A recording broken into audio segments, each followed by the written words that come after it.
mood baa laga eegaa ko waxani wax waqti kooban jiraya mise waa wax joogto iyo rasmi noqonaya oo daa'ima wixii daa'ima lama ogola ee bedelaada laakiin wixii waqti koobana waa loo ogol yahay ilka haddii la qorqoro qoraalkaasi joogtuu noqonaya washmigii la durduray wax lagu sameeyey joogtuu noqonaya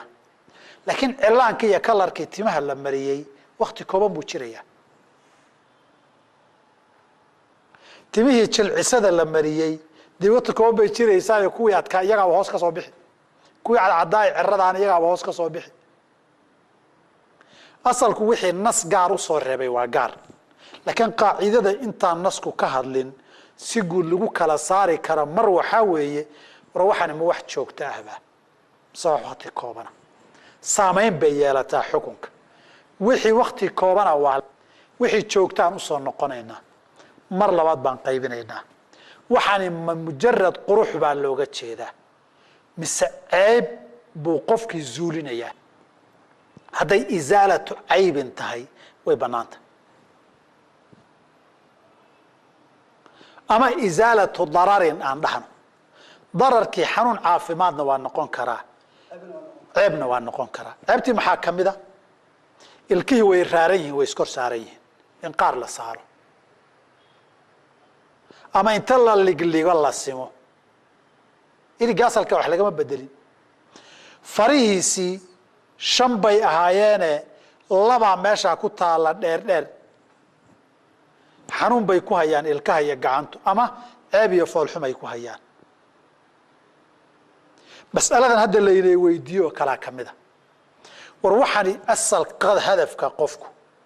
ma qurux dheeraada doon oo sida uu yahay uu ku waayay buu raadinayaa mise wax sidii dabiiciga ahayd ka baxsan oo ceeb abu zuulinayaa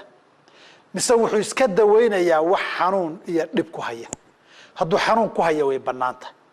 haddii isaalatu caybin tahayna way bannaanta bidaliil isaalatu caybin xilligii nabiga nin baa nabiga u yimid carfaja la yidhaahdo dagaalo jaahiliyadii uu galabay sanka seef kaga dhacdo ee qayb ay jartay bahashan qalinka ama fidada la yiraahdo ku sameeyay kadib meeshii baa quranto way uu tuuray wuxuu yiri sidan aan haysankiina waa fool xun yahay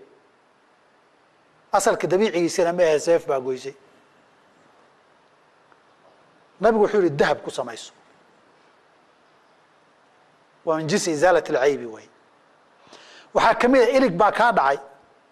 ilig kale oo lafa ama qalina inaad gashato waa loo ogol yahay halku banaanaan lahaa meeshii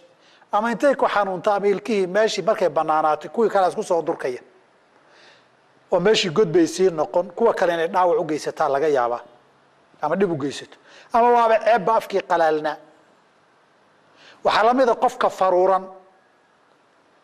intii la soo gooyay cad yar faruurtii la sima isaalatu caybin way waxa la mid ah sida gabadhu ay u dhigtay su'aasha dhaasahan kale